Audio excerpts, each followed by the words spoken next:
Pronto. Tá gravando aqui. A última gravação que eu coloquei lá no grupo, lá no Cresum, ela foi da disciplina da aula que eu dei para engenharia de software, tá? Não foi nem a aula que eu dei para vocês lá. Coloquei lá no Cresum, a aula que eu dei para engenharia de software. Tá? Mas vamos lá, vamos continuar aqui. Então, essas aqui são as 3 camadas, beleza? A gente falou bastante sobre isso aqui na nossa primeira aula aqui do curso. E assim, o HTML, ele surgiu em torno dessa ideia aqui, né? A ideia de hipertexto. Né? O HTML é Hypertext Markup Language, é um tipo especial de linguagem, né? Chamada linguagem de marcação, não é uma linguagem de programação, certo? E é como eu falei, ela é a responsável, né, por definir o conteúdo e a estrutura das páginas. Então, assim, essa é a parte do HTML, né? O CSS e JavaScript tem outras responsabilidades, o HTML que vai definir o conteúdo, né? Os parágrafos, os títulos, as imagens, né? O conteúdo geral, né? Aquilo que vai ser apresentado para o usuário, certo? O HTML, ele, como eu disse, né, surgiu em torno desse conceito de hipertexto aqui, né, que é a ideia de você linkar as páginas, né? Essa foi a ideia lá do Tim Berners-Lee, lá nos primórdios, certo? Ele trabalhava no Instituto de Física, lá no Instituto Nuclear, e ele queria organizar os documentos, né, organizar o conteúdo que ele tinha ali, né, queria organizar o conteúdo e também disponibilizar esse conteúdo para os colegas dele. E aí ele percebeu que essa ideia de hipertexto facilitaria muito esse compartilhamento de conteúdo. E vamos convir que realmente, né, os links facilitam demais. Né?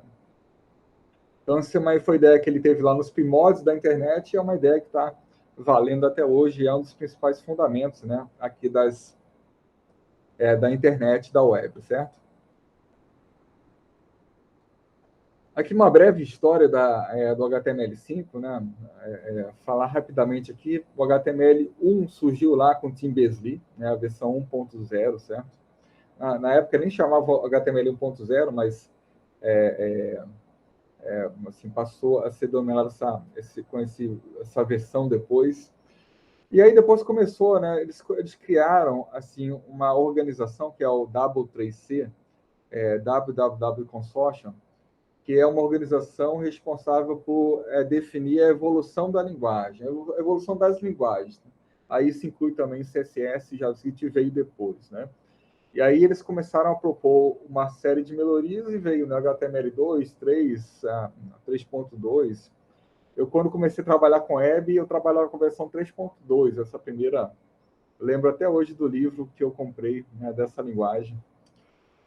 Quando comecei a trabalhar, né, com essa tecnologia. Né? Depois veio a versão 4. Na versão 4, a versão 4 ela surgiu em 99. Né? E a versão 5 surgiu só em 2012. Né? Tá vendo que tem esse gap aí de 12 anos, né? Porque o W3C ele começou a propor uma nova linguagem que era o XHTML, que era uma espécie de HTML com uma rigidez muito maior. Era um HTML com a rigidez que a gente encontra em documentos XML, certo? Então, assim, o W3C começou a trabalhar com XHTML, abandonando o HTML, né? E aí, um grupo de empresas, um work group, né? Assim, as empresas eram a Mozilla, o Opera, a Apple, um grupo de empresas, tinha essas três empresas, elas não estavam felizes com o andamento, assim, com a proposta, né, do W3C de migrar para uma abordagem de linguagem mais rígida, e eles começaram a trabalhar no que hoje a gente conhece como HTML5. Tá? O W3C, né, vendo essa insatisfação das empresas com o XHTML, ele resolveu abandonar o projeto XHTML e aí ele comprou a ideia, né, desse workgroup, né, que estava ali trabalhando na versão 5 da linguagem, tá? E por isso, né, que hoje o HTML5, né, o HTML5 é a versão oficial, é a linguagem oficial que a gente tem aqui, né, na web, e o XHTML foi abandonado. tá? XHTML foi abandonado. Por que, pessoal, que o W3C estava trabalhando nessa abordagem de XHTML? Porque, assim, quando a gente está usando HTML, mesmo que a gente não obedeça às regras do HTML, o HTML tem uma série de regras, o browser ele vai se virar para renderizar, mesmo que o meu HTML esteja cheio de problemas. O browser renderiza, ele vai renderizar. Mesmo que você não siga as regras, use atributos que não existam, não coloque um head na tua página, não coloque o HTML na tua a tag HTML, o browser vai se virar. Só que, quando o HTML está mal formado, cada browser se vira de uma forma diferente para renderizar aquele conteúdo. Então, assim, quando o HTML está mal formado, não é garantia de que aquela página vai aparecer do mesmo jeito, né? Em diferentes browsers, e por isso, né, o W3C começou a trabalhar numa versão mais rígida aqui do HTML. Mesmo assim, isso aqui foi abandonado com o tempo, né? E a gente começou aqui, né, a ter o HTML5, tá? Vocês estão me ouvindo bem aí, né, pessoal? Tudo certo aí, né? Sim, professor. Beleza. Tá bom. Essa aqui é a primeira, né, historicamente, a primeira página na web, tá? Assim, teve páginas antes que o Tim Berners-Lee criou, mas que eram páginas ali do Instituto, né? Mas na web mesmo, na web global, historicamente, né? Pelo menos se diz que essa aqui foi a primeira, né, página da web, tá? Ela até hoje está disponível ali no CERN mesmo, né? Que é o instituto lá onde o Tim Berners-Lee trabalhava. O Tim Berners-Lee, ele hoje em dia trabalha no MIT, né? Se não me engano, trabalha no MIT, MIT, né? Mas naquela época ele criou ali, né, essa primeira página aqui. Está aí até hoje disponível lá. Se você for acessar essa página e ver o HTML dela, é um HTML meio estranho, assim, um HTML, assim, é aquela primeira versão do HTML lá que é compatível até hoje com o HTML atual, né? Vamos falar da estrutura aqui, né, do HTML. Eu já tinha iniciado aqui, né, assim, na última aula, eu tinha aqui preparado, né, essa página aqui com vocês. Aqui o HTML ele é formado por duas partes principais, o head e o body, né? O HTML tem um title, né, que é esse title que aparece aqui, olha só, documents aqui, ó. Então, se eu mudar aqui, por exemplo, para Instituto Computação, a minha página vai mudar aqui, certo? O título vai mudar aqui, tá? Então, esse aqui é o title da página. Aqui o head, ele contém uma série de informações, meta-informações sobre o conteúdo, né? Aqui eu defino o conteúdo CSS. Aqui eu posso colocar conteúdo JavaScript também, apesar de que, na maioria dos casos, a gente prefere colocar o código JavaScript aqui. Vou explicar depois o porquê disso, tá? Aqui eu tenho meta tags, tem meta informações. Aqui, por exemplo, essa meta tag aqui, ela informa qual é o char7, né, que eu estou utilizando aqui no meu editor de texto. É importante você sempre avisar aqui, com essa tag, qual é o char7 do teu editor de texto. Tá? Você vê que eu estou utilizando o TF8 aqui, então tem que colocar o TF8 aqui para informar o browser qual é o char7 que a gente utilizou durante a criação aqui, né, da página. Tá? Então, essa aqui é a cara do HTML, isso aqui são as tags, né? Eu tenho a tag de abertura, tag de fechamento, tá? Então, essa aqui é a cara aqui do HTML, né? Então, o título da página, o body, né? O body é essa parte aqui. O body, ele contém aquele conteúdo que é visível no miolo da página, né? Esse conteúdo aqui, né, é o que é colocado no body, tá? Então, assim, o head contém meta-informações da página, o body vai ser o conteúdo em si que vai ser renderizado aqui no browser para o usuário, tá?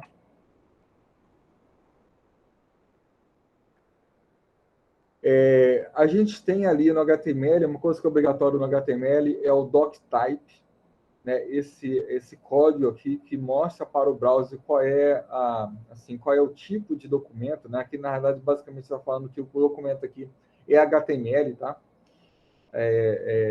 Então, isso aqui é importante, é uma coisa que veio lá do XML, mas é importante da gente, né, sempre colocar isso aqui nas nossas páginas, tá? Lembrando assim que o browser ele renderiza vários tipos de conteúdo, né? Ele renderiza conteúdo CSS, JavaScript. Posso vir aqui, por exemplo, acessar aqui o código-fonte, posso acessar aqui, por exemplo, o código JavaScript que a gente programou na última aula. E o browser, ele mostra aqui para mim conteúdo sem problema nenhum, né? Ele reconhece que isso aqui não é conteúdo, né, HTML. Então, para isso, a gente precisa colocar aqui, né, o nosso doctype para informar. Já que o browser ele reconhece outro tipo de conteúdo, é importante eu definir aqui para ele qual é, né, a codificação, né, qual é a linguagem que eu estou utilizando aqui, tá? Antes do HTML4, essa linha aqui era muito maior, né? Era muito maior antes, hoje em dia tem só uma diretriz HTML, então melhorou com o tempo isso aí. Para a gente inserir conteúdo na nossa página, conteúdo não, desculpa, comentário, né? Ao invés da gente utilizar aquela abordagem, por exemplo, assim, ó, botar algum comentário aqui, isso aqui não vai funcionar, certo, pessoal? Não vai funcionar isso aqui, não vai funcionar isso aqui. Isso aqui é o comentário do Python, né? Isso aqui é o comentário do JavaScript, do C e tudo mais, mas não vai funcionar dessa forma, né? Você vai mesmo aqui apresentar aqui. Vocês estão vendo, pessoal, que assim, é errado eu colocar conteúdo aqui. Conteúdo que aparece aqui no miolo deve ser colocado aqui. E aí é aquilo que eu falei. Não importa se o teu HTML é bem formado ou não. O browser ele não vai dar um erro de interpretação. Ele vai renderizar a tua página. Tá? É assim que funciona o HTML. Tá? Ele não importa se tem algum erro. Isso aqui está totalmente errado. Você vê que nem mesmo o meu editor ele reclama. Meu editor aceita de boa esse cara aqui. Tá? O editor aqui está programado para mostrar erros quando existem erros de fato, mas ele aceita de boa uma coisa aqui, em qualquer região daqui da página, tá? Comentário aqui no HTML é isso aqui, né? Opa. Já isso aqui, ó. O meu editor ele já está programado aqui para substituir, né? Ele bota uma coisa mais bonitinha aqui. Eu programei aqui ele faz isso com um monte de coisa. Se eu botar assim, por exemplo, maior, igual, ele vai trocar por isso aqui, tá vendo? Se eu botar igual, ele também vai botar tudo junto. Se eu botar 3 iguais, ele vai botar assim. Mas é porque ele está programado aqui. Deixa eu ver aqui se eu encontro aqui. Acho que é liga. É esse cara aqui. Se eu botar falso aqui, já vai tirar esse troço. Ah, tá aqui, agora sim. Ó. Mas eu vou deixar assim, porque eu realmente gosto de trabalhar com essa abordagem. Deixar ficar melhorzinho. Tá, então, os comentários são isso aqui. Então, a partir, sim, desse momento, aquele conteúdo não aparece mais aqui, tá? E eu posso colocar comentários em qualquer lugar, tá? Isso aí não tem nenhuma regra, tá? Posso colocar em qualquer lugar. Não vai gerar nenhum erro aqui, né, na página, tá? Beleza? Comentários. E aí, como eu falei, né, o HTML ele tem duas seções, tem o head e tem o body, tá? A imagem que mostra isso aqui direitinho, né? O head ele é uma tag ali que é onde a gente define meta-informações da página, títulos da página, né? Ali a gente importa conteúdo CSS e às vezes JavaScript também. E no body a gente tem o conteúdo da página em si, né? Isso eu já falei algumas vezes, né? Acho que está claro. Nós temos as tags inicial e final, né? Então, assim, por mais que eu chame isso aqui de tags, né? Aqui é a tag H1, beleza, é a tag H1. Mas de forma mais específica, existe a tag inicial e a tag final. Ou então a tag de abertura e a tag de fechamento, tá? O H1 aqui, no caso, ele é uma espécie de tag que vai... computação. Você vai colocar um título na página, um título maior, tá vendo? Pessoal, o div aqui, ele mostra as fontes pequenas, o H1 ele vai mostrar as fontes maior. Lembrando assim, né? Eu apertei aqui, eu dei zoom aqui na página. Eu dei zoom aqui na página, por isso está aparecendo muito grande, né, pessoal? Mas o padrão é isso aqui, olha só. Isso aqui é o padrão, tá? Mas eu pressionei Ctrl mais aqui para aparecer melhor para vocês. Né? E o H1, né? Ele aparece bem maior aqui com div. O H1 também coloca uma margem aqui de baixo, ó. Coloca uma margem aqui de baixo. A gente pode até ver essa margem se eu inspecionar o conteúdo aqui, ó, com o browser. E aí ele vai mostrar para mim aqui a margem, tá vendo? Ó? Vai mostrar a margem aqui para mim, tá? Tá mostrando até aqui também, ó. Ele até renderiza aqui, né? A margem do conteúdo.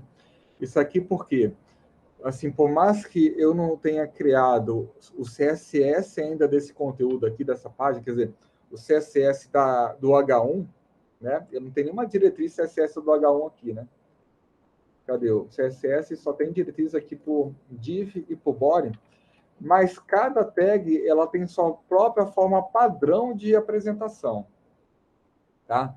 Então, a forma padrão de apresentação do H1 é isso aqui, com essa fonte, com esse tamanho de fonte, cor preta e tudo mais, mas eu posso, aqui no CSS, mudar essa forma padrão, por exemplo, dizendo que a margem no fundo aqui do H1, por exemplo, é 0px, certo? E aí, nesse caso, né, já vai diminuir aqui o espaçamento, tá vendo? Então, assim, esse cara aqui tem uma forma padrão de apresentação pelo browser, uma margem padrão, mas eu posso sair mudando conforme o nosso interesse aqui, tá? Isso é uma coisa que eu vou falar bastante mais lá para frente, tá? Aqui, né, de novo, o elemento title, já mostrei para vocês. Esse elemento aqui, title, ele é muito importante, porque as máquinas de buscas, elas usam essa informação que está no title para tentar entender qual é o propósito da sua página.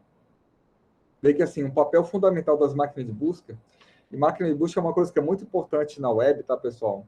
É uma coisa que a gente tem sempre se ater e se preocupar, porque é de interesse nosso que nossos sistemas sejam recuperados pela máquina de busca e que, inclusive, elas retornem nossos sites nas primeiras respostas para várias consultas, né? Então, por exemplo, se eu sou dono, por exemplo, de uma, sei lá, de uma padaria, né? E é de meu interesse que aquela padaria ela retorne no topo da resposta quando um usuário perto da minha padaria, né, fizer uma consulta por padaria ali no browser dele, tá? Então, assim, quem for programar para a web tem sempre a preocupação de criar um site que é amigável para a máquina de busca e tem uma série de regras para isso, tá? A gente pode ver algumas delas aqui no curso. Mas eu estou passando uma delas aqui que é bem importante, aqui o title, ela é uma tag que ajuda a máquina de busca a entender qual é o propósito da tua página. Então, assim, é sempre interessante a gente usar, né, de forma inteligente aqui o título da página, tá? Lembrando que, assim, o papel, um dos principais trabalhos aqui da máquina de busca é entender sobre o que sua página é, né, sobre qual é o conteúdo que tua página contém, para que ela seja capaz de retornar a sua página, o teu site, o teu sistema, na hora correta, né? Assim, quando o usuário fizer uma busca que realmente está relacionada com o conteúdo do teu site, tá? Beleza, então title é bem importante. Outras coisas também que são importantes para a máquina de busca são aqui as meta-informações, tá? Aqui eu coloquei apenas informações do char7, é uma espécie de meta-informação. A gente poderia colocar aqui o description, que é uma descrição da página. Eu posso colocar aqui os autores da página. Posso colocar keywords, né? Aqui, por exemplo, meta. Aqui ele até, né, já tem alguns atalhos aqui, por exemplo. Eu posso botar isso aqui, desk, que é description, e aqui eu vou colocar alguma descrição da minha página. E essa descrição aqui também vai ser útil para a máquina de busca para tentar entender, para ela entender qual é o objetivo principal desse site aqui, tá? Para ela identificar quando é que ela deve retornar esse site na hora que algum usuário for fazer uma consulta lá na máquina de busca, tá? Então, assim, tem description, eu tenho keywords, eu tenho os autores dos documentos, né? Então, isso aqui tudo a gente pode informar através aqui das tags meta, tá? E as tags meta tem outras coisas aqui também que a gente vai ver daqui a pouco. Então, tá aqui, ó. Keyword, description, autor, são todas coisas que a gente pode ali colocar, né? No site e a gente recomenda colocar, tá? A gente recomenda colocar. Esse meu plugin que eu instalei aqui, ele na hora que coloca HTML5, ele coloca só algumas coisinhas a mais aqui, né? Só algumas coisinhas aqui. Ela não coloca, né, tags metas assim gerais, né? Aquelas description e tudo mais. Mas tem outros plugins aqui pro Visual Studio que ele cria assim um boilerplate inicial, né? Um conteúdo inicial muito maior do que isso aqui, tá? Muito maior. Ele só coloca essas informações aqui, né? Isso aqui são diretrizes aqui para renderização dos browsers antigos do Internet Explorer. Isso aqui tem diretrizes de como apresentar esse conteúdo, né, assim, para dispositivos, principalmente dispositivos pequenos, tá? Então, algumas diretrizes gerais aqui, mas assim, outros boilerplates se colocam um conteúdo muito maior, né, nessa página inicial aqui, tá? Deixa eu voltar aqui para o conteúdo antigo.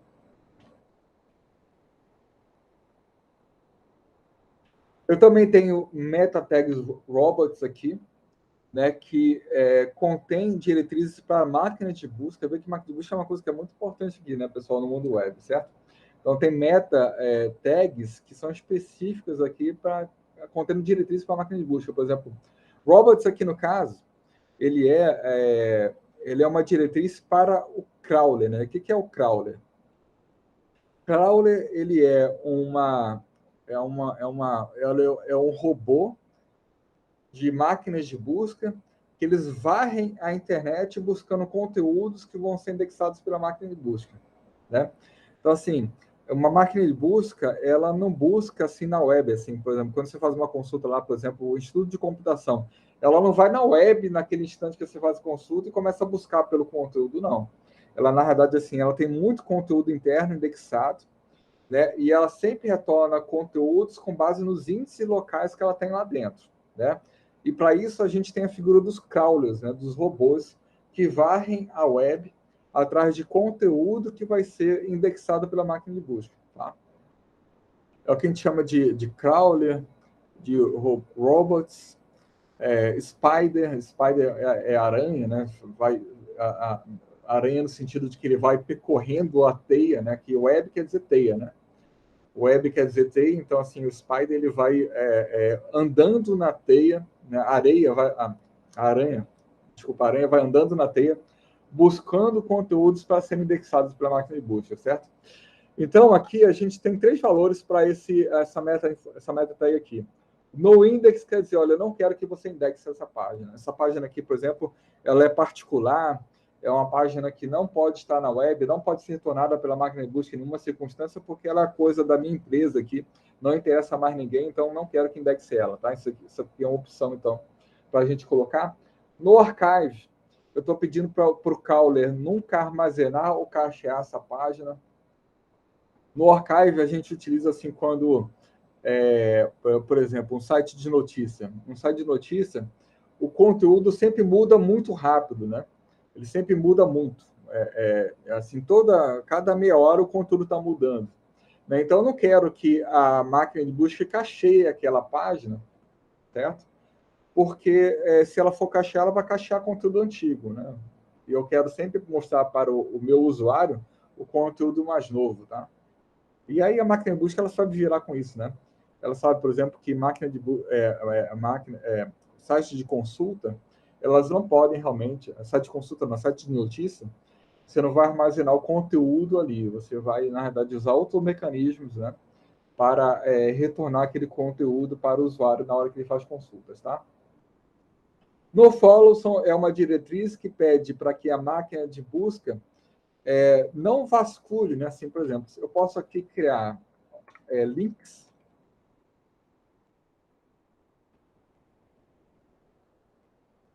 Ah.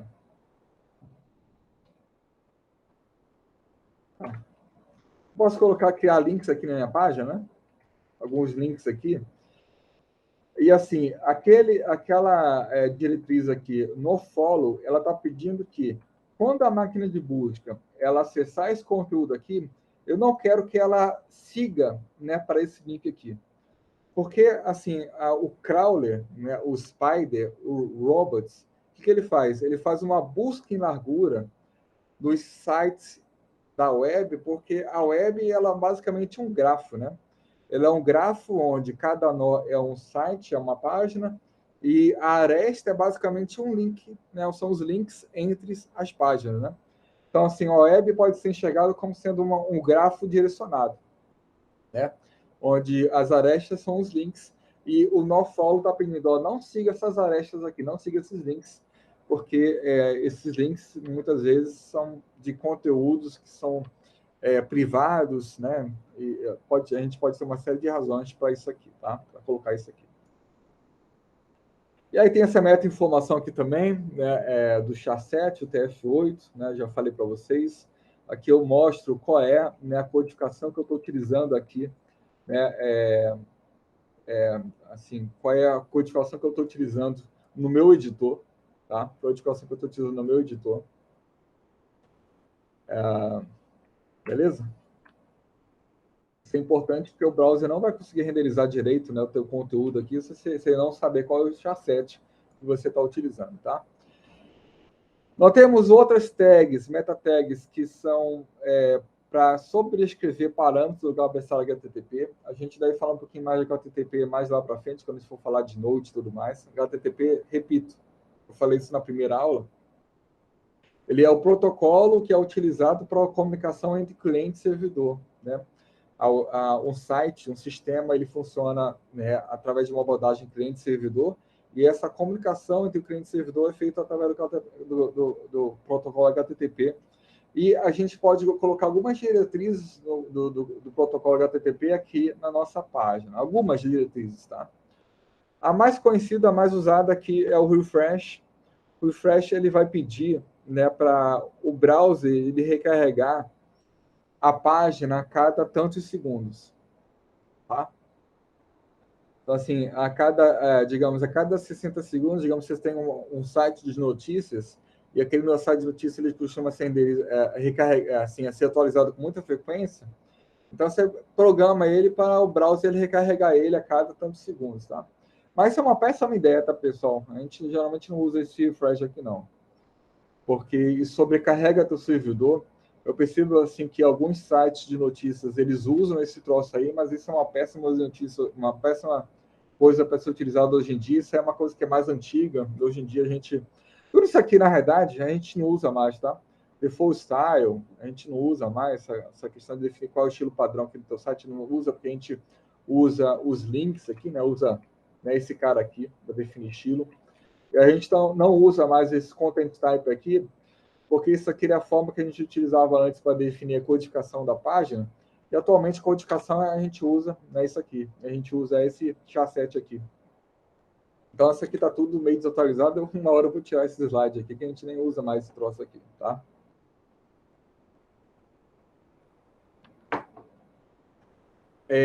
A gente tem aqui algumas tags que a gente chama de void tags, tá? Que eu vou começar a falar de tags mesmo, tá? Assim, de como é que é a criação de conteúdo HTML mesmo, tá? E eu vou começar a falar de atributos, de tags e tudo mais, vamos lá. Eu tenho void tags. As void tags são aquelas tags que são inicializadas e terminadas, né? Inicializadas e finalizadas num único comando, tá? E para essas tags a gente coloca, né, uma barra aqui, tá? Então é assim, né? Eu posso aqui, olha, eu posso colocar aqui, por exemplo, um BR, né? E assim, o BR, ele permite a gente fazer isso aqui, olha.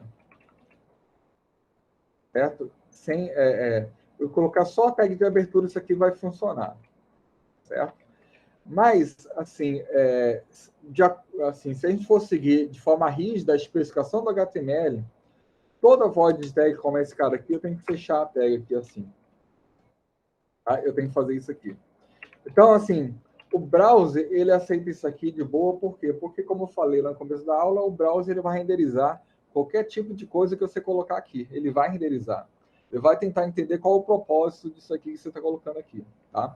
Mas o correto mesmo é isso aqui, é você, né, fechar a tag dentro da tag de abertura, tá? O BR aqui, ele é uma tag que serve para colocar um espaço aqui, né? Tá vendo como tem um espaço aqui? Esse BR é de break, né? Tem um slide lá que é só para ele. Ele faz uma quebra de linha, né? Então, assim, por isso que aqui foi inserido umas quebras de linhas e por isso aumentou o espaço entre o texto e, né, esse cara aqui, tá? Então, aqui são as void tags, tá? Esse cara aqui é muito comum, né? Por exemplo, quando a gente está trabalhando com React. O React a gente pode criar, né, várias tags desse jeito aqui. Com o React você não pode fazer isso aqui. Você tem que, o React ele é mais rígido, né? Você precisa usar dessa forma aqui, tá bom? Eu falo muito do React porque é assim, a minha principal experiência e eu vou falar sobre ele em PW2, né? PW2, né? Se alguém se interessar em fazer, eu vou falar de React, como falei no PW2 do ano passado. Deixa eu ver se tem alguma pergunta aqui. Até agora não. Podem fazer perguntas aí, da pessoal. Qualquer dúvida pode colocar as dúvidas aí, tá bom? Ou então, pode ligar o microfone também e falar, não tem nenhum problema, tá, pessoal? Pode ligar o microfone e falar aí de boa, tá? Beleza, que isso aqui são as void tags, então. Nós temos também a figura dos atributos, né? Aqui, por exemplo, aqui no script, eu coloquei esse atributo aqui, olha. O atributo ele é diretrizes gerais de renderização de uso, né, assim, dessa tag aqui. Tá? Então, diretrizes gerais, né? Aqui, por exemplo, aqui esse ID, eu estou definindo um ID para esse botão. Esse ID, geralmente a gente trabalha com IDs no nosso HTML quando a gente vai utilizar, né, esses atributos lá no nosso JavaScript, né? O ID é mais para JavaScript mesmo, né? Você lembra que eu utilizei aqui, por exemplo, esse comando aqui, olha, get elements by ID para recuperar, né, o elemento cujo ID é botão.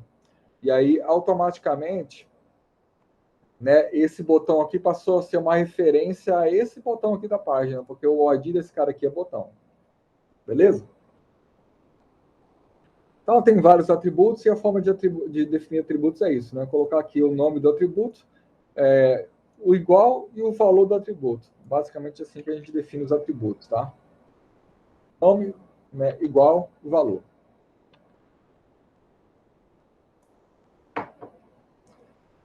Nós temos também atributos booleanos. Atributos booleanos são aqueles que não têm valor obrigatoriamente, tá? Não tem valor obrigatoriamente. Por exemplo, olha só. Aqui, olha, nossa página, ela tem um botão aqui, ó. Ela tem um botão e eu posso clicar no botão, né? Eu posso clicar no botão para mudar o background conforme a gente programou na última aula. Mas se eu posso aqui, olha, definir, não, eu quero que esse botão esteja desabilitado por enquanto.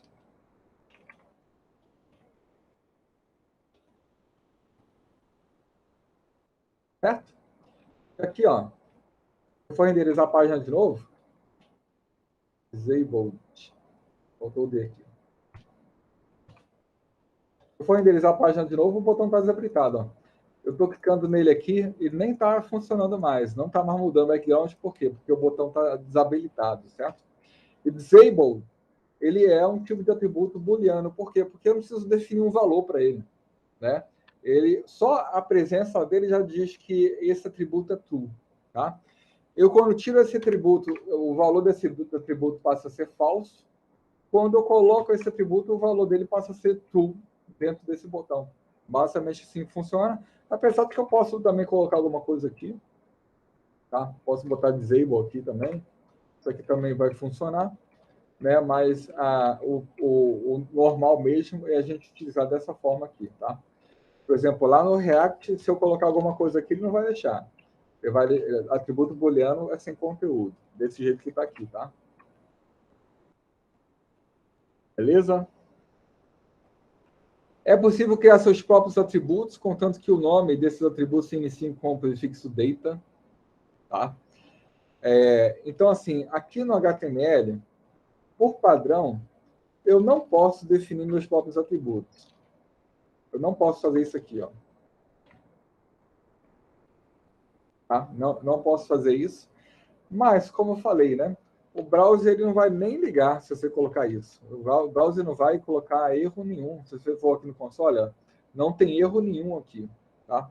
O browser ele não liga. Né? Sempre daquela política do browser de eu vou renderizar, não importa a besteira que o usuário faça, eu vou renderizar. Não importa a besteira que o programador faça.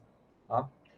Mas, mesmo assim, segundo, se a gente quiser ser rígido com a especificação da HTML, se eu quiser criar um atributo meu pessoal, personalizado, eu vou ter que colocar um prefixo data aqui.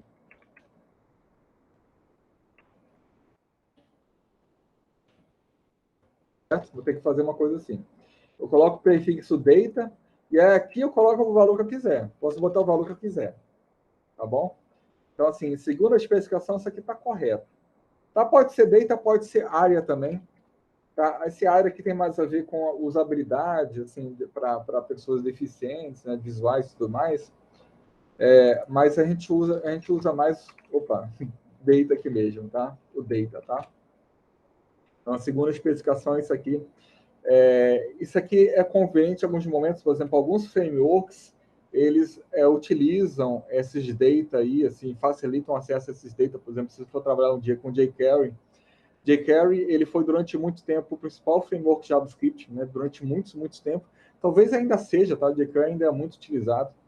Ele caiu em desuso por causa do React, por causa do Angular, por causa do Vue, mas ele ainda é bastante utilizado. Né? O jQuery tem alguns atalhos para se recuperar o conteúdo de atributos data, tá? Então, assim, é interessante seguir a especificação, certo? Então, quando a gente for criar alguma coisa, algum atributo personalizado, a gente vai fazer dessa forma aqui, tá?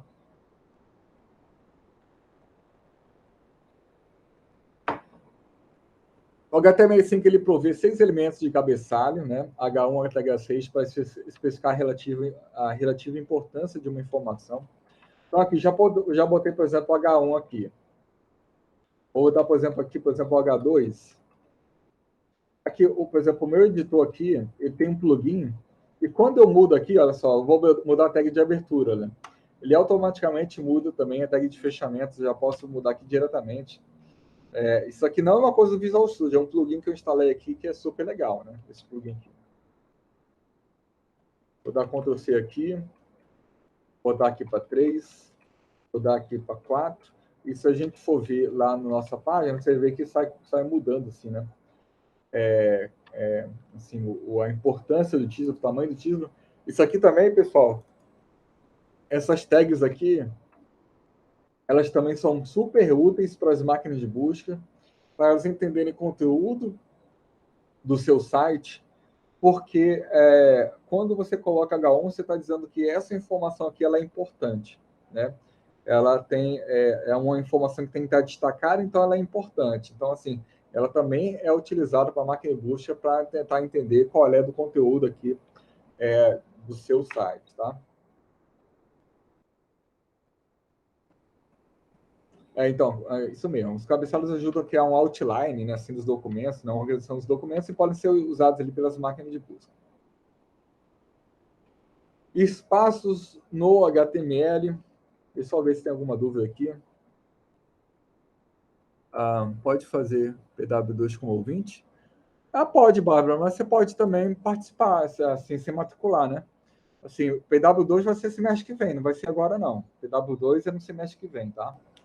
Se você quiser fazer como ouvinte, né, o nosso instituto lá, ele assim, alguns professores não gostam dessa figura de ouvinte, tá? Porque já teve histórico de processo de aluno que assistiu como ouvinte, aí o professor, não, quero minha nota agora.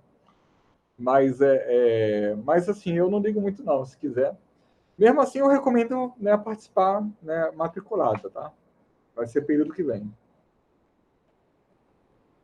Passos no HTML. Olha só, aqui no HTML, vou tirar esse div aqui. Vou tirar esse troço todo aqui, tirar esse troço aqui também. Assim, se eu colocar, por exemplo, aqui um espaço muito grande aqui, por exemplo, ó, entre lorem e ipsum, né?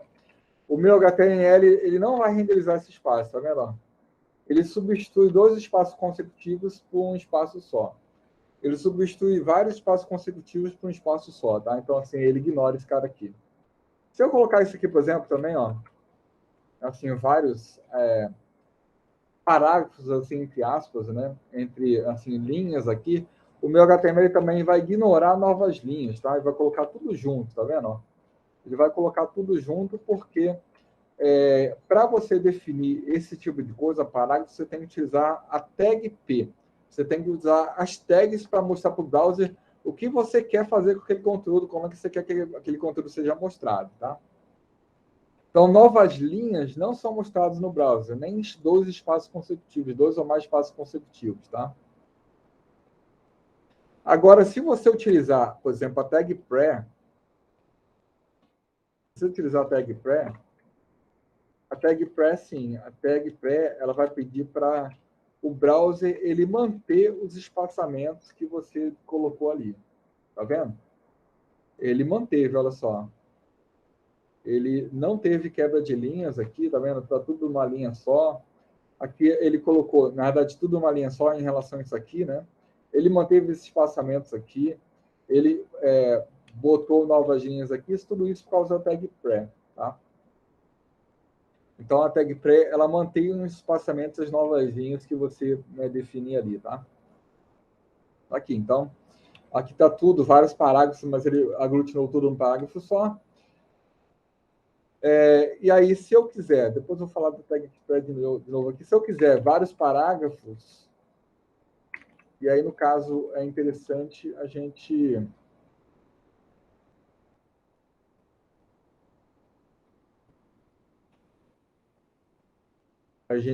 colocar a tag P.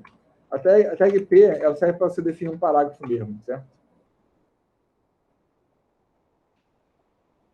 Então, assim, vou botar um parágrafo aqui. Opa, aqui, ó.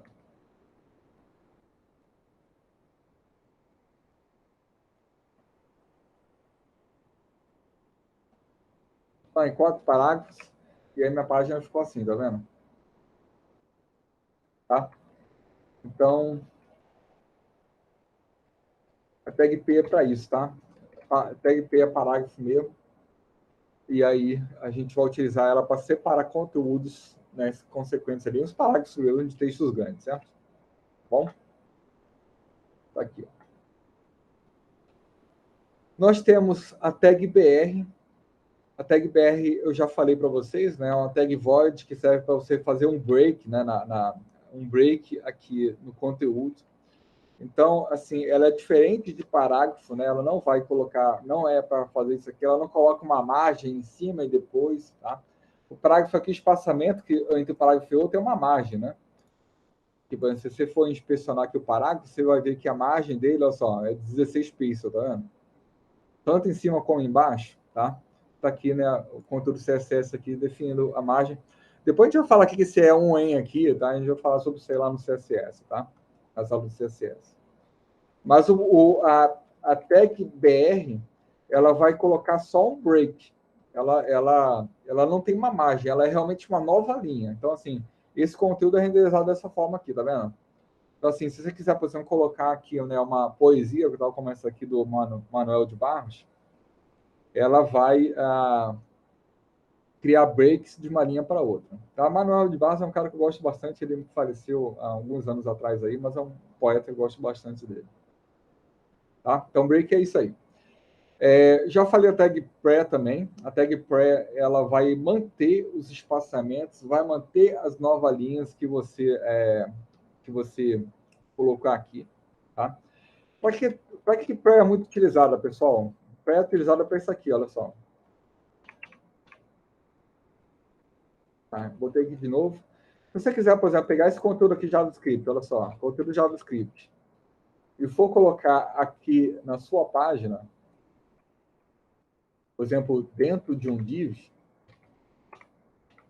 olha só como é que vai ficar o teu conteúdo. Ó. Aqui já deu pau, né? Porque deu pau por quê? Porque deve ter um menor aqui, tá vendo? Ele acha que isso aqui é abertura de tag. Eu vou botar igual aqui, só para não dar o erro aqui na codificação, tá, pessoal? Aqui o ideal seria a gente colocar, por exemplo, assim, olha, uma codificação HTML chamada less than. Aí ele mostra direitinho. Vou deixar assim, então. Olha só como é que fica o teu conteúdo, olha. O conteúdo não fica direito, por quê? Porque a tag div, ela não mantém os espaços, né? Ficou tudo meio avacalhado aqui, né? Tudo junto, né? Assim, o código não ficou organizado direitinho, mas se você trocar o div por pré, aí agora não, agora ele mostra o código direitinho. Então, tag pré é principalmente para quê? Para a gente renderizar a codificação, códigos de programação, tá? A pré ela é mais usada para isso aqui, tá? Você vê que a tag pré mantém até esses espaços aqui, olha. Então, se eu quiser tirar esses espaços, eu vou ter que fazer isso aqui, ó.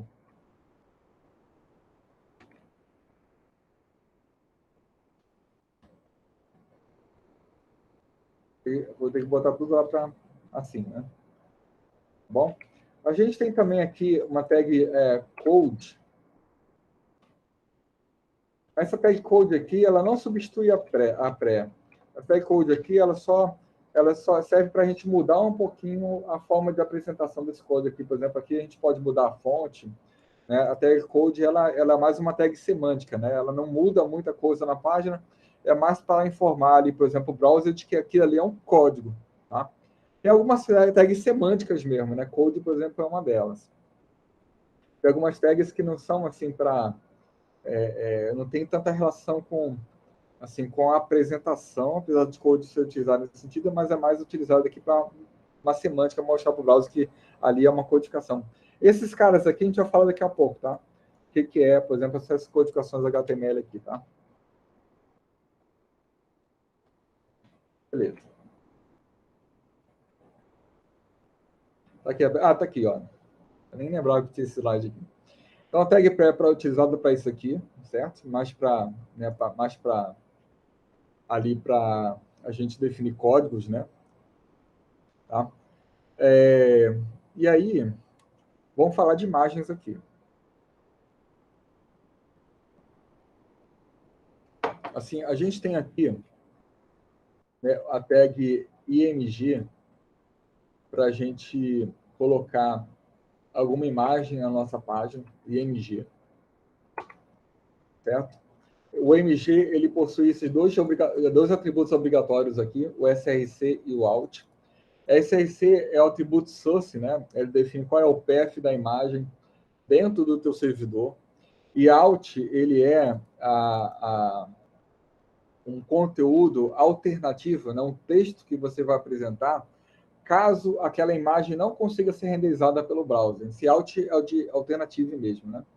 É um texto que você vai colocar aqui, que vai ser mostrado para o usuário, caso ele não consiga baixar a imagem que você colocar aqui no source, tá? Vamos pegar uma imagem aqui, pessoal.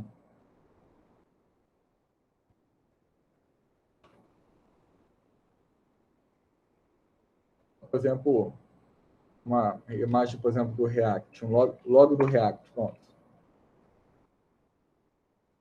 Esse cara aqui.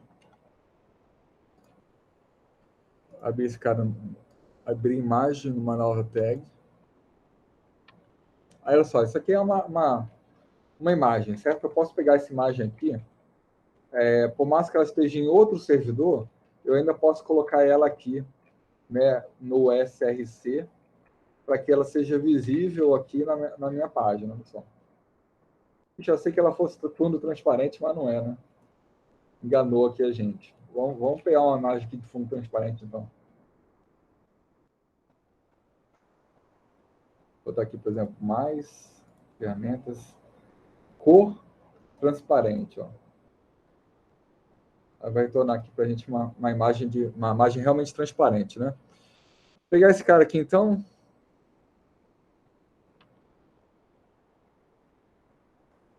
pegar o PF dele, ver que é uma imagem que é grande, né?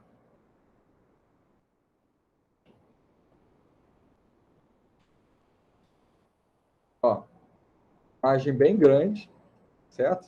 Não cabe aqui. E aí, assim, a gente tem duas formas de diminuir aqui o tamanho aqui da imagem. A gente pode diminuir desse jeito aqui, que é o jeito não recomendado. Aqui você vai definir, por exemplo, eu quero que a largura dessa imagem seja 200 pixels, por exemplo. Aí vai ficar assim, ó. Certo? Da mesma forma que você pode botar o if aqui, você pode botar height também. O height é a altura da imagem. Certo? Porque assim, se você colocar a altura, você pode deformar a imagem. Né? Por exemplo, se eu botar, por exemplo, aqui,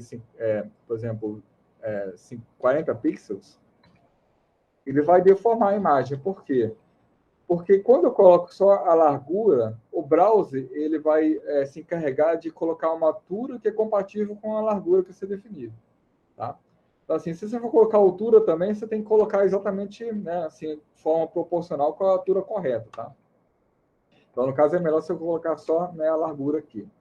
Mesmo assim, pessoal, a gente não costuma colocar, né, esse tipo de atributo aqui no HTML, tá? Isso aqui, né, o HTML atual, ele possui alguns atributos que são retrocompatíveis com versões anteriores do HTML, apesar da recomendação atual não ser colocar, né, a largura aqui. A recomendação atual, o que é? É a gente colocar esse tipo de coisa aqui no CSS, certo? Vou botar aqui, por exemplo, 200 pixels. Agora sim, ó. Eu posso tirar, né, esse cara, já tirei aqui, né, a largura, e ele está renderizando da mesma forma aqui, né, porque, né, essa diretriz aqui, né, está pedindo para a imagem ser colocada em 200 pixels, certo? Aqui eu coloquei IMG, mas assim, se eu colocar IMG, então todas as imagens do meu site vão ter 200 pixels exatamente, né? Então, o que eu posso fazer aqui é, por exemplo, colocar, não, quero que essa imagem aqui seja, por exemplo, tenha a classe, por exemplo, a classe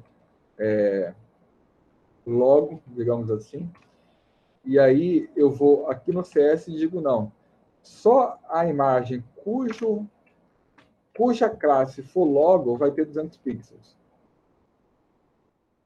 Esse ponto aqui quer dizer, eu estou dizendo isso, olha, as imagens cuja classe for logo vai ter 200 pixels, tá? Isso aqui é outra forma de selecionar. Lembrando isso aqui, né? Isso aqui é o que a gente chama de seletor. E aqui eu digo quais são os elementos da minha página que vão sofrer os efeitos desse estilo aqui, certo? Eu vejo que eu estou o tempo todo aqui me antecipando, né, pessoal? Eu vou me aprofundar nisso aqui depois, mas eu acho que quando eu vou misturando assim, né, as conteúdos, eu acho que no final fica mais fixado, né?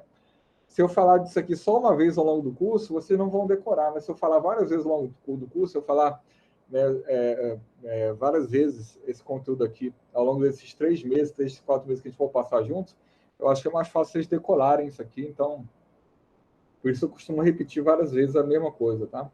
Então, tá aqui logo, né? É um seletor que diz só os elementos cujo atributo class for igual a logo é que vão sofrer os efeitos desse estilo que eu defini aqui de baixo, tá? Então, tá aqui, minha imagem continua com 200 pixels, eu posso botar aqui, por exemplo, agora 300, minha imagem vai agora para 300 pixels e por aí vai, tá? Vamos ver se tem alguma dúvida aqui. O Alt também é usado para acessibilidade. Exatamente, Sérgio. Exatamente, assim. Alguém que tiver, por exemplo, alguma deficiência visual, né, alguém que não consiga visualizar a tua página, a gente pode colocar um atributo Alt aqui na imagem, né, para informar essas pessoas que têm dificuldade visual sobre o que é, né, aquela imagem. Tá? Então, isso é uma observação importante do Sérgio mesmo. Tá? Aqui você diz, né? Porque assim, existem alguns softwares que conseguem, né, dar uma passada no conteúdo HTML e aí mostrar para quem tem deficiência visual, né, mostrar, por exemplo, falar, né, esses conteúdos aqui. Ele sai falando, né, sobre o que é cada, né, elemento da tua página. Então, isso aqui é um recurso legal para deficientes visuais, tá? Beleza? Então, está aqui a MG. Falei aqui do atributo SRC, do if, do out, né? Está aqui a imagem renderizada. De novo aqui o if in height. Aqui eu estou pedindo para colocar os atributos, né? Mas, assim, é legal a gente colocar os atributos lá no CSS, não aqui, tá, pessoal? Aqui no HTML a gente não costuma colocar elementos de estilo e hit. Width e height são elementos do estilo de apresentação da imagem, tá?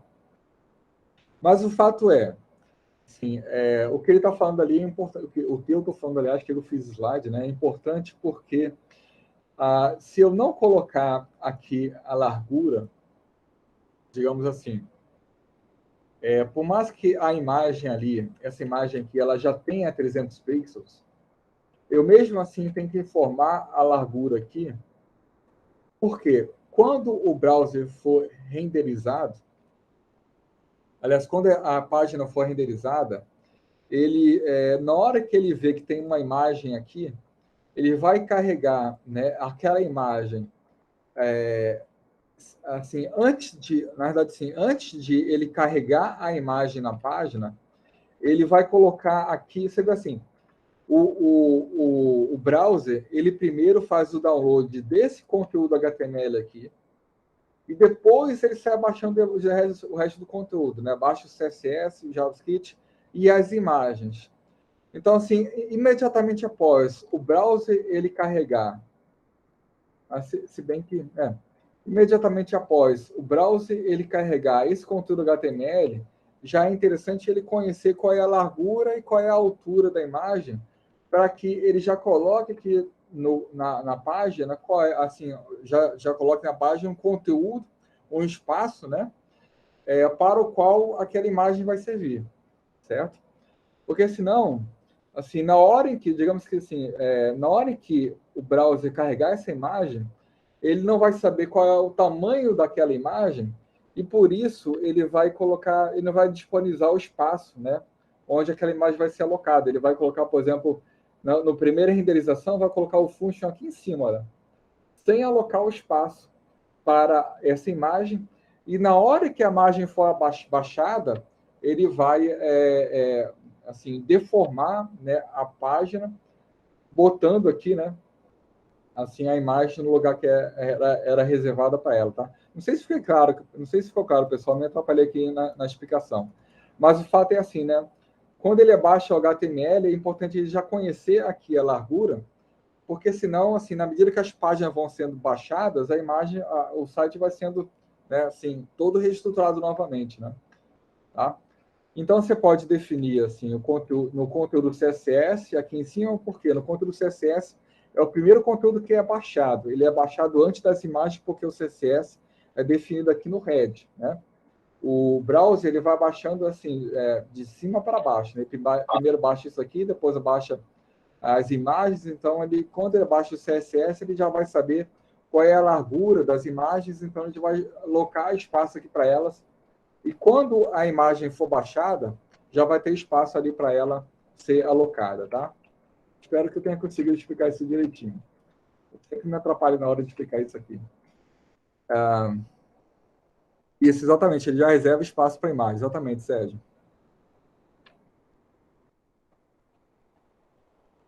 Beleza. Listas não ordenadas. Só lembrando aqui, né, pessoal, aqui a gente tem, né, os browsers entendem principalmente esses dois formatos aqui, PNG e JPEG, tá? Ele entende outros formatos também, tá?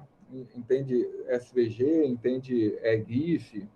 O GIF, no caso, ele era o principal tipo de imagem, né, utilizada na web, né? O GIF, eu acho que alguns de vocês nem conhecem direito o GIF. É uma coisa assim dos primórdios da web, mas o GIF ele deixou de ser utilizado pelos browsers, assim, pelo menos muitos sites não gostam de utilizar GIF, aliás, apesar de ser suportado pelos browsers, porque o GIF tem algumas questões ali de copyright, tá? Então, assim, o PNG não tem problema nenhum, não tem nenhum problema de copyright, então você pode utilizar ele normalmente. Então, assim, que são os dois formatos principais. O JPEG ele é mais utilizado para fotos. Para fotos. O PNG você pode utilizar ele tanto para fotos como, por exemplo, para GIFs mesmo, né? Para imagens gerais, assim, imagens de desenhos, né? Tá? Então, o JPEG é mais para fotos, o PNG, né, serve para os dois formatos. O GIF ele não é adequado para fotos, porque o GIF, no caso, ele só suporta 256 pixels de cores, né? Poucas cores que ele suporta, tá? Pixels de cores não, né? Suporta 256 cores, né? O GIF, aí o GIF, por isso, tá por essa razão também, ele caiu em desuso. O GIF era muito utilizado antes para animação, né? Porque você pode criar GIFs animados, mas se não me engano, você pode criar PNGs animados também, né? Não tenho certeza, mas eu acho que dá para criar também. Não tenho certeza, mas acho que dá também para criar. Então, beleza. Tá aqui as imagens. Nós temos as listas não ordenadas, assim, outro tipo de ideia aqui. Quando eu for criar, por exemplo, listas da forma como essa aqui, olha só. Isso aqui é uma lista que eu estou falando. Tá? Para criar esse tipo de recurso aqui, você vai utilizar essa tag UL aqui. Tá?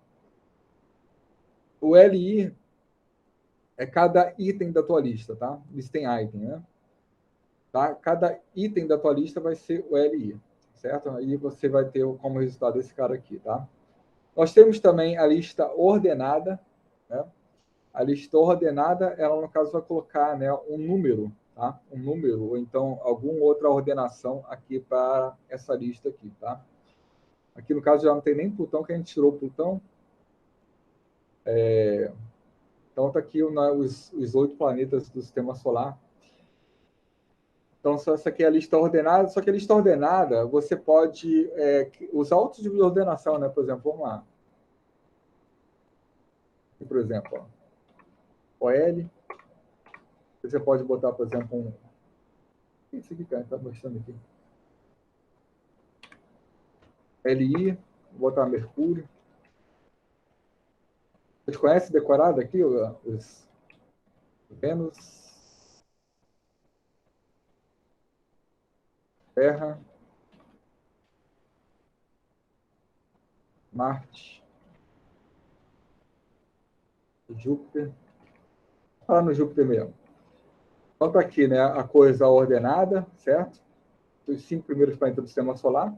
Mas eu posso colocar aqui, por exemplo, ó, dizer que o type dela é, por exemplo, bota até o formato aqui, tá vendo? Aqui no editor, né? Posso botar, por exemplo, usar letras minúsculas para ordenar. Posso usar letras maiúsculas para ordenar.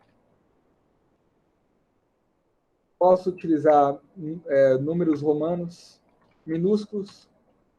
Posso usar números romanos maiúsculos, né? Certo? E eu posso também, pessoal, por exemplo, posso botar, por exemplo, aqui. Aqui. Eu vou botar, por exemplo, o start. Com start, eu vou dizer a partir de qual vai ser, né, a letra que vai inicializar a minha ordenação aqui. Por exemplo, eu posso botar E aqui. E ele vai aqui.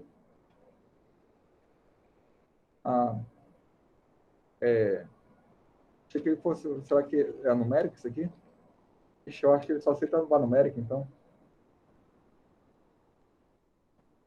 Não, ali tá certo, né? Ali aceitou, né? Por que não aceitou aqui? Start. Agora aceitou. Eu acho que eu não apertei Ctrl R, sei lá. Ou não salvei, sei lá. Mas tá aí, pessoal. A gente pode. Ah, não, mas é 5, né? Então, não, na verdade, não é. Eu fiz errado, então. Né? Ele não aceita o E. Ele aceita assim, qual é o número, né? No caso, é a quinta letra do alfabeto. Então, é. Então, é um número ali no start, tá? Então, tá aqui, né, algumas peculiaridades aqui do OL. Eu posso também usar, né, o Rusted aqui para definir que eu quero uma listagem inversa, né? Reversed. E aí, no caso, né, vai passar a ser assim, né? EDCBA, tá?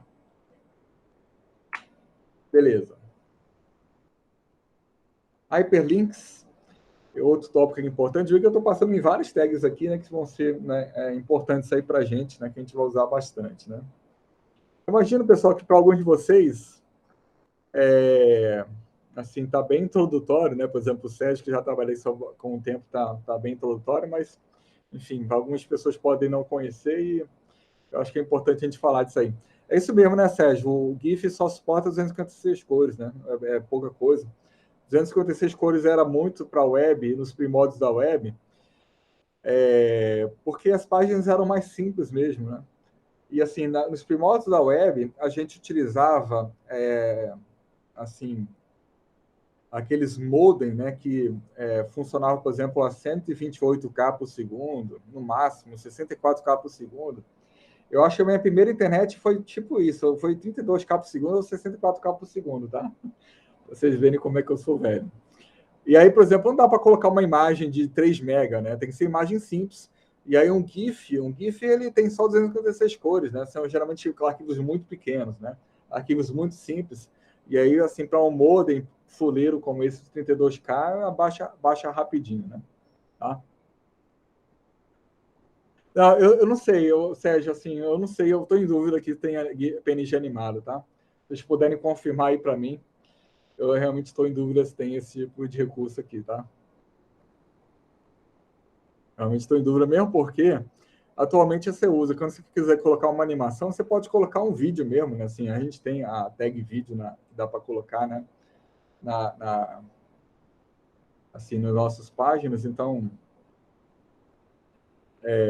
assim, eu vou até passar pela tag vídeos aqui depois.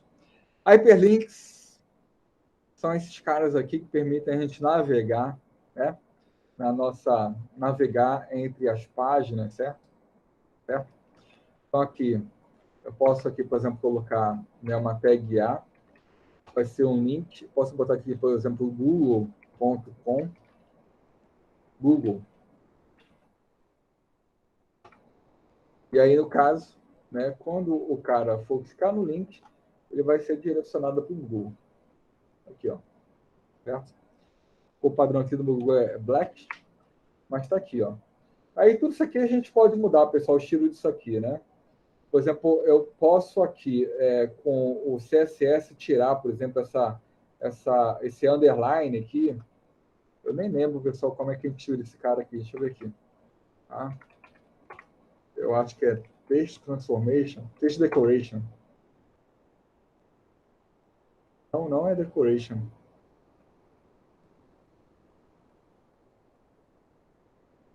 Text Transform. Eu não lembro como é que faz para mudar aqui.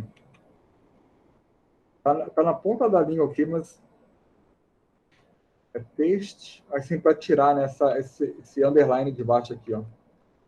É text.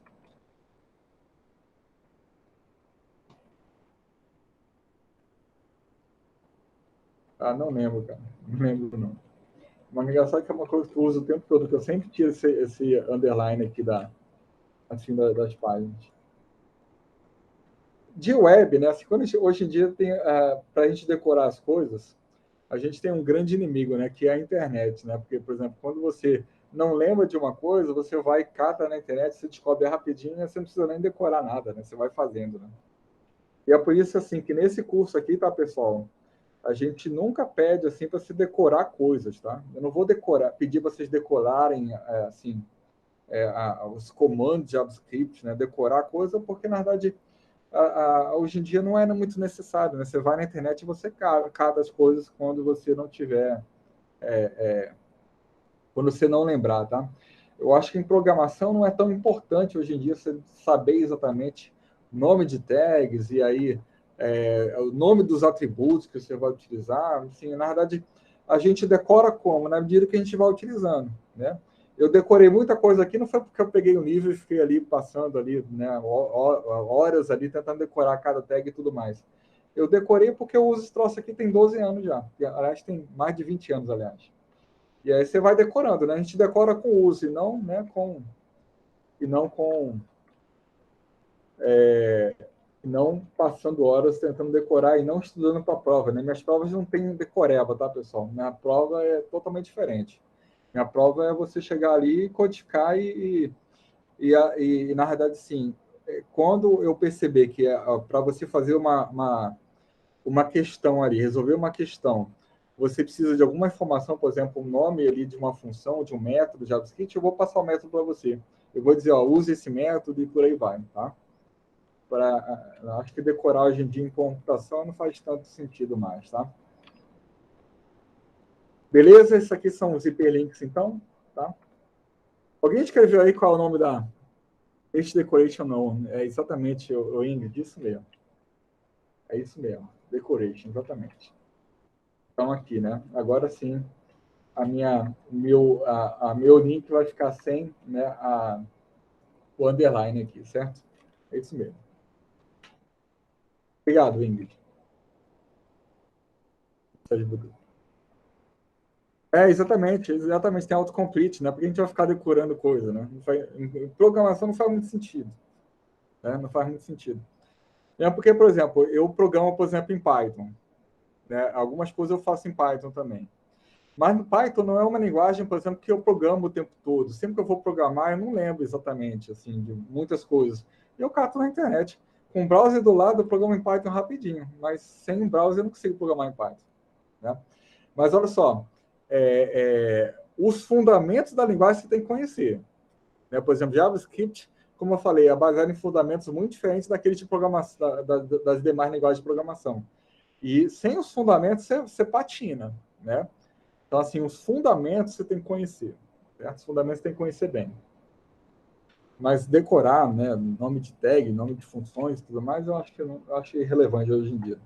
Sempre tem o Stack Overflow ali para a gente pesquisar, então, né, ninguém programa hoje em dia sem Stack Overflow, né?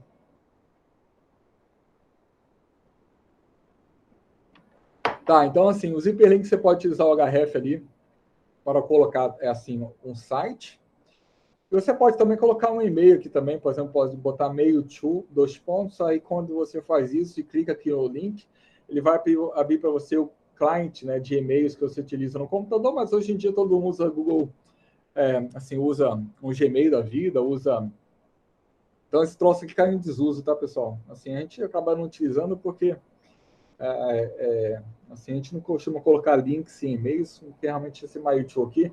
Se bem que tem alguns plugins para o Chrome que, quando você clica num cara desse, ele te direciona lá para o Gmail.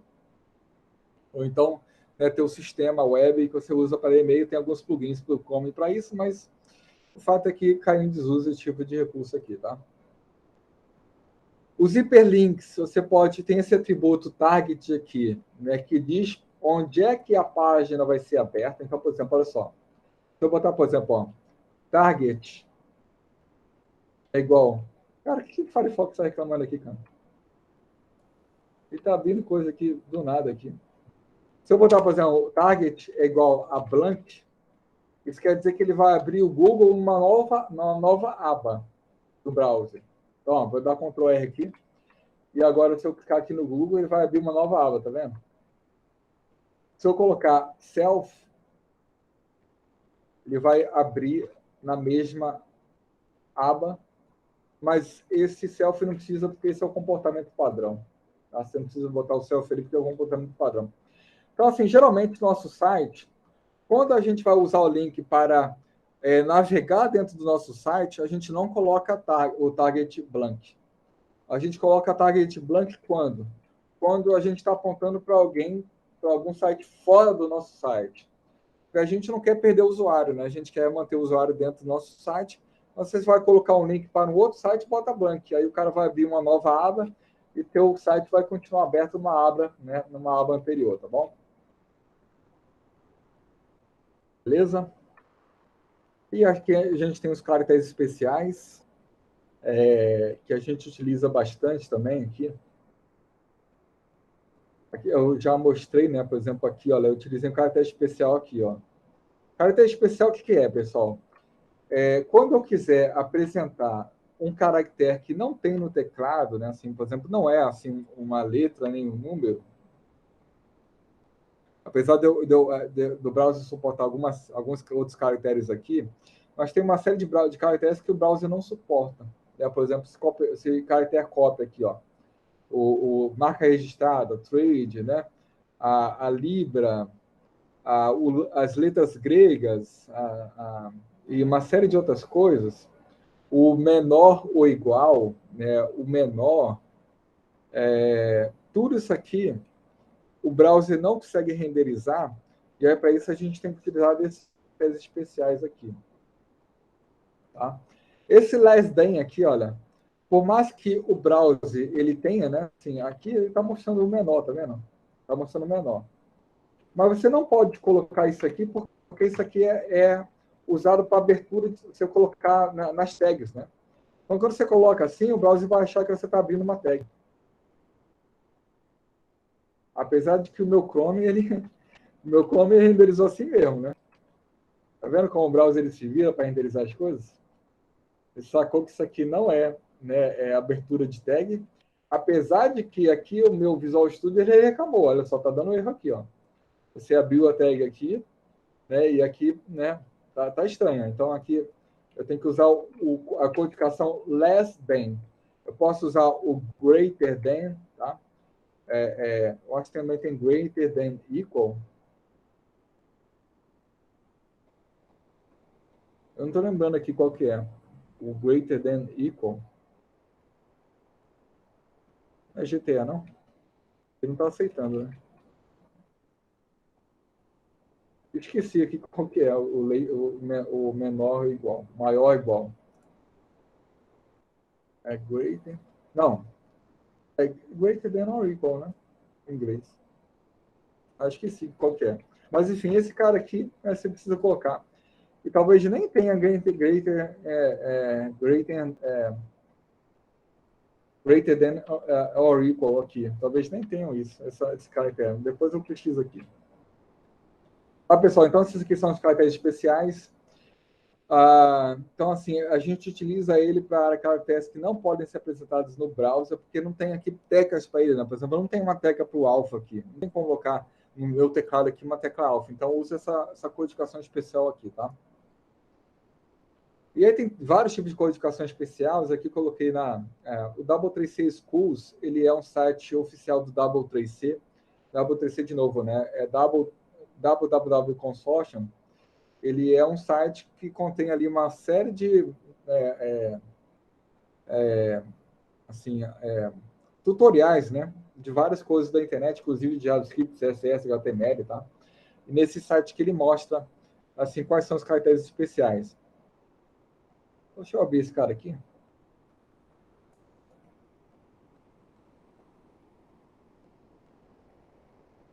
Aqui, olha, vários caracteres especiais. E vocês veem o seguinte, ó, cada caractere especial, ele possui, né, um nome, mas ele também tem codificação numérica, né? Quando tem codificação numérica, você usa um cerquilho aqui, tá? Aqui, for all, que a gente usa isso em matemática, né? Vamos ver se a gente encontra o equal aqui. Não tem, ó. Só tem o greater. Não tem greater também, não. Acho que aqui não mostra todos, não, né? Só está mostrando alguns aqui, né? Só está mostrando aqui alguns caras, não está mostrando todos, não. Esse aqui no Next ele mostra. Mostra mesmo.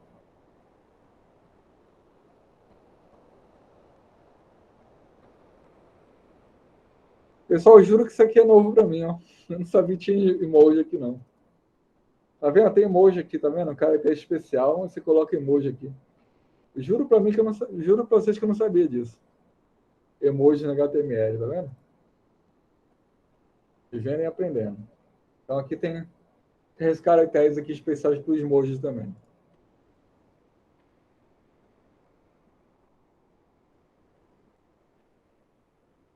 Beleza, pessoal, vamos lá. Aqui nosso tempo já está estourando aqui já.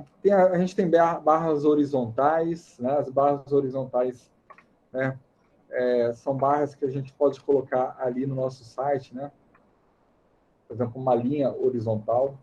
E essa linha ela pode ser estilizada de várias formas, tá? Tem, né, comando CSS para a gente estilizar. E aqui no slide mostra vários tipos de estilos, olha só. Só que esses HRs aqui, eles têm imagens, tá? Com CSS eu não consigo colocar coisas assim, não. Tá? Isso aqui são imagens aqui que eu coloquei para... São imagens que você coloca no CSS, aliás, mas não é só com os comandos CSS, não. Dentro do CSS você também pode definir imagens ali. A gente vai falar sobre isso aí quando for ver CSS, tá? Então tem as barras horizontais, beleza? E aí tem as tabelas, pessoal. Deixa eu ver quantos falta aqui para a aula. Tá, acho que a ideia é a gente parar aqui. Beleza. Nós temos também as tabelas. Tabelas são recursos bem legais aqui, bem interessantes para a gente trabalhar aqui em HTML, tá? É bem importante saber como a gente insere tabelas aqui. A gente tem aqui, né, a tag table, certo? A tag table.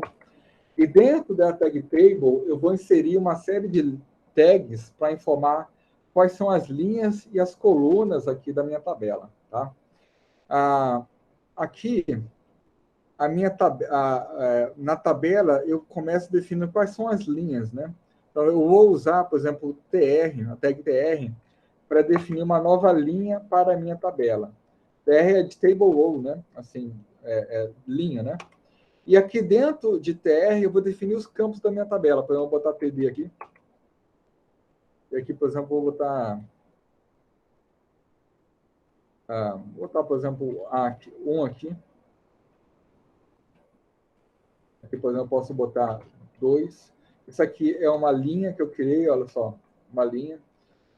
Por padrão, aqui a tabela mostra com borda zerada, mas a gente tem esse cara aqui, ó, border igual a 1. Esse border aqui, o browser ele entende, olha só. Ele entende por quê? Porque as versões anteriores do HTML possuíam esse atributo aqui. Mas esse atributo foi descontinuado. Estou só mostrando ele aqui para facilitar o visual, apesar de que eu podia fazer isso aqui também, né? Table, tr, td. Eu vou botar border com px solid drive.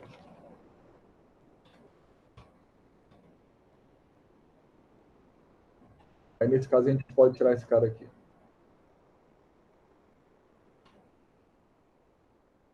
Aí, ó. Vou botar tudo no CSS aqui. O CSS, depois eu vou falar sobre borda, né? O que é essa vírgula aqui, porque aqui eu estou separando vários seletores, né? Vou falar sobre isso aqui depois, mas está aqui a nossa tabela. Eu posso aqui definir, né? Uma nova linha, por exemplo, posso botar um novo TR, cada TR é uma nova linha. Vou botar, por exemplo, a 3 e 4 aqui. E aí agora minha tabela ficou desse jeito, tá? Eu posso também, pessoal, assim, olha só, usar o row span, aliás, o call span. O call span para dizer que esse cara aqui, esse campo aqui, TD é um campo, né? Assim, dentro do TR a gente forma os TDs, sendo que cada TD vai ser um campo dentro ali da tabela. Mas se o call span aqui, ele assim, serve para expandir uma coluna. A priori, cada campo ele ocupa só uma coluna e só uma linha.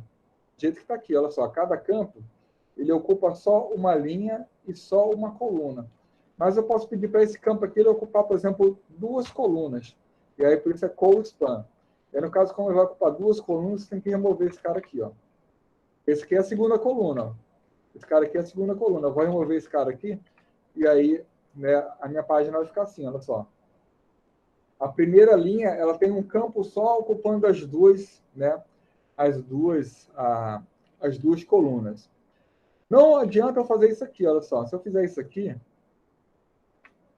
botar uma linha só com campo, vai dar erro aqui, tá vendo? Vai ficar, não é um erro exatamente, não, mas apareceu uma linha com campo só, né? A segunda coluna não ficou utilizada, né? Mas, assim, o normal é a gente utilizar isso aqui na hora em que eu quiser, né, expandir o meu campo para ele ocupar duas colunas, certo? Tá? Eu também posso, assim, né? Pedir para que esse campo aqui ocupe duas linhas. Aí, no caso, vou utilizar o rowspan, que, olha, vai ocupar agora duas linhas, certo? Já que ele vai ocupar duas linhas, eu posso remover o primeiro campo da linha de baixo, porque esse cara aqui já vai ocupar, né, aquele primeiro campo da linha de baixo. Então, assim, vou dar Ctrl R, salvar aqui, e tá aí, olha. Agora eu tenho um campo ocupando duas linhas, tá? Então, essa é a função aqui do CoSpan e do CoSpan, tá? Nas tabelas aqui eu também posso informar que eu posso dividir aqui a minha tabela em T-head. Esse T-head aqui ele vai servir de título para cada coluna, tá? Então, por exemplo, vou botar aqui de novo, né? Cara, eu programei alguma coisa aqui para ficar inicializando aqui o Firefox. Ele não fazia isso antes, não. Aí. Então, assim, olha, com T-head, eu posso definir aqui, né? Por exemplo, botar títulos aqui para, né, a minha tabela, para as colunas da minha tabela, né? Aqui no caso, TR, na verdade, ele não é mais R, é TH, dizendo que é um título, né? Assim, cada campo aqui vai servir de título para a minha tabela. Então, por exemplo, que posso colocar, né? Por exemplo, vou botar aqui, por exemplo, A e aqui B. E aí esse A e B vão passar a ser o título aqui da minha tabela. A e B, deixa eu ver o que eu fiz errado aqui. Ah, não, pessoal. Na verdade, aqui é TR mesmo. Aqui é TR e TD aqui, ó. TH é aqui, aliás.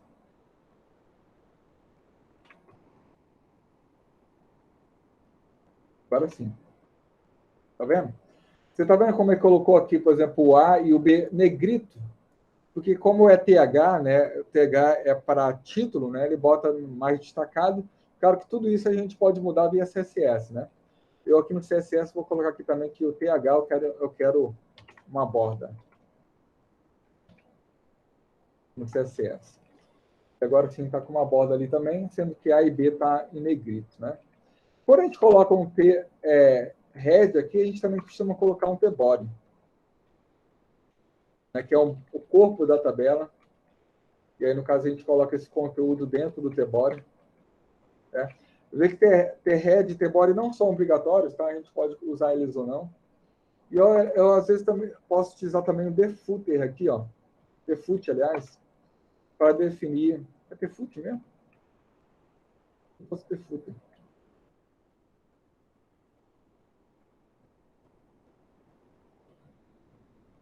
Estou achando que tem esse defoot aqui. É defoot mesmo, então. Bom. Aqui eu posso colocar também elementos lá no fundo da tabela, né? Aqui, por exemplo, isso aqui é útil de vezes quando a gente vai, por exemplo, colocar uma tabela onde a última linha tem, por exemplo, soma dos campos anteriores, né, coisas assim, tá? E aqui a gente pode colocar nesse soma, né? Por exemplo, que eu posso colocar aqui, por exemplo, 4.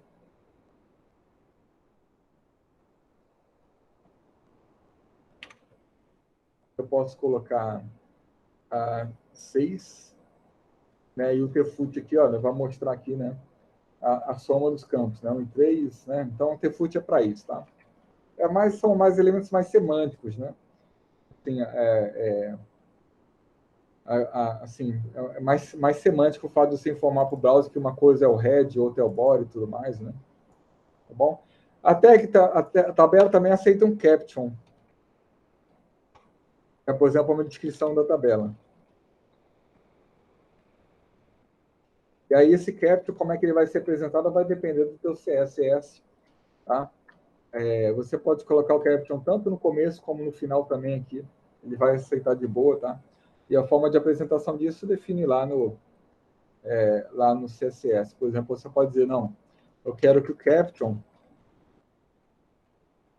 ele tenha um font size menor, quero botar, por exemplo, 10 pixels, e aí Vai ficar menorzinho assim, tá vendo? Tá? Então, font size, ele também é uma diretriz de formatação do CSS que diz o tamanho de fonte das coisas. Aqui, no caso, eu pedi para ele colocar 10 pixels, ficou muito pequeno, eu posso botar 11, vai ficar um pouquinho maior. Tá? Então, essas aí são as tabelas, pessoal. Aqui, T-Head, ou o T-Foot mesmo. Né? Aqui eu mostro um exemplo de tabela, né?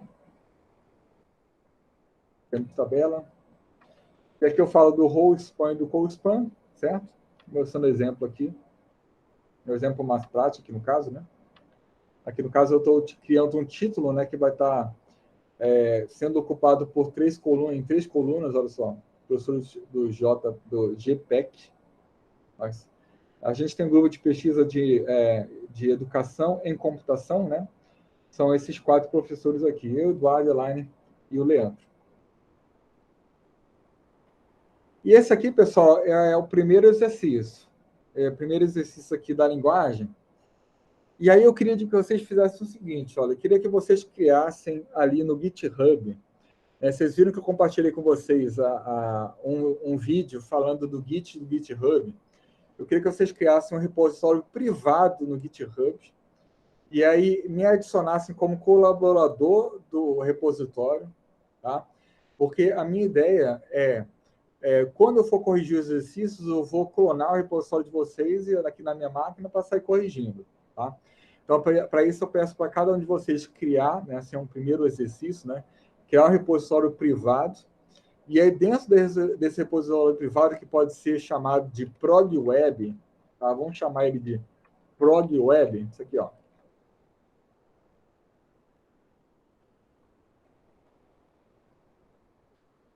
Tá? Prog web, o nome do repositório de vocês. E aí vocês me adicionam como colaborador. Dentro desse repositório, vocês vão criar ali um diretório chamado HTML, onde vocês vão colocar todos os exercícios de HTML, né, que eu passar para vocês, que, se não me engano, são só 2. Tá? Esse aqui, por exemplo, é um, né? A ideia aqui é basicamente criar essa página aqui. Criar uma página igualzinha essa aqui, com a imagenzinha aqui e tudo mais. Tá? Vocês podem criar uma página um pouquinho diferente, contanto que tenha os mesmos elementos, né? Um título, um conteúdo aqui, mas você pode colocar, né, assim, textos diferentes aqui, não tem problema nenhum, contanto que você use os mesmos elementos aqui, né, que eu usei, tá? Inclusive aqui, por exemplo, nesse cara aqui, ó, no menor e no maior, você vai usar a codificação HTML less than e greater than para renderizar isso aqui na página, tá?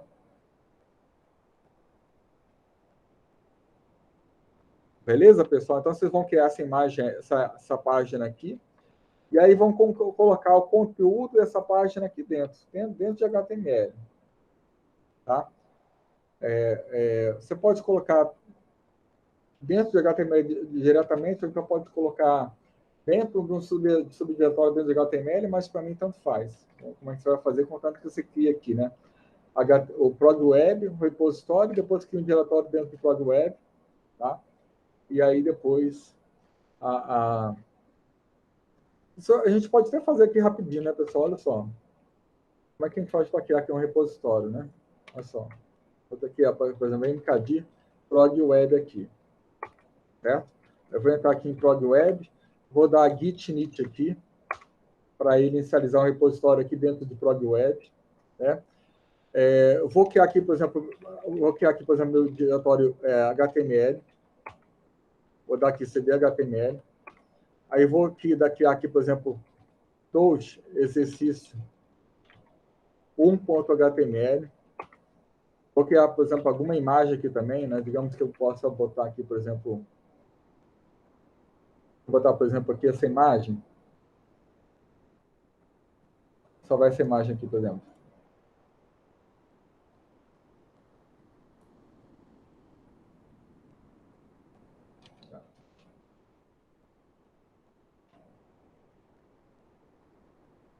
Você copiar esse cara para cá, desktop, react.png para cá. Então, assim, Meu arquivo aqui possui agora, meu diretório possui 2 arquivos, certo? Então, eu já fiz o exercício 1, digamos assim. Digamos que esse cara aqui já tem o exercício, pronto já. Vou aqui para o barra, do Git add para adicionar todos esses caras aqui no staging area aqui do Git. Faça o primeiro commit. Git commit. Faço N. First.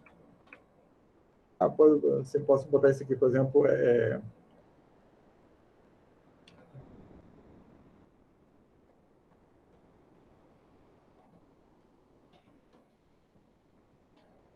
fiz o git commit aqui, tá? E agora o que eu vou fazer? Eu vou lá no meu GitHub, lá no meu GitHub, document, DB Fernandes, aliás.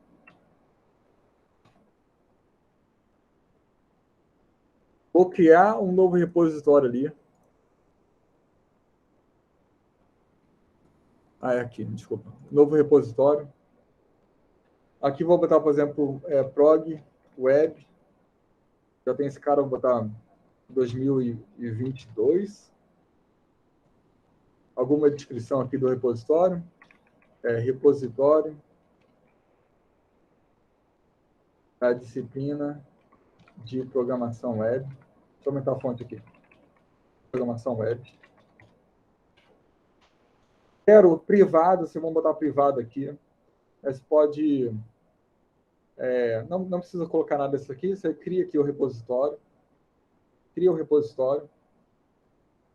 E aí, no caso, ele vai te colocar algumas diretrizes aqui, olha só. Você vai usar essa diretriz aqui, remote add origin aqui, e vai dar esse comando aqui, ó. Certo? Aqui você está dizendo que esse repositório que você criou aqui, o ProgWeb, ele é assim o master dele, né, digamos assim, o repositório padrão dele, o servidor padrão dele é esse cara aqui. É esse cara aqui. E aí você dá o comando aqui, olha, aqui você vai criar uma branch, né? A branch aqui não é tão importante, mas no caso ele já tem aqui uma master aqui. Esse comando aqui, na verdade, pode usar, pode não usar. Importante aqui, depois você vai usar o comando git push origin master. Eu estou usando a branch master aqui. E aí, no caso, quando você for acessar aqui o ProgWeb, ele já vai ter ali, olha, o repositório já carregado para você, tá vendo? Está aqui a imagem, olha só, está aqui o exercício. O repositório está pronto aqui, né? Já está privado, isso em privado é muito importante, tá? E aí você pode vir aqui em Settings,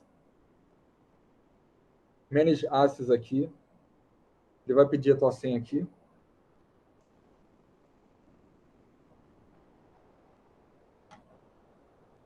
Você vai em Add People e vai, por exemplo, procurar, né, por exemplo, por DB Fernandes aqui.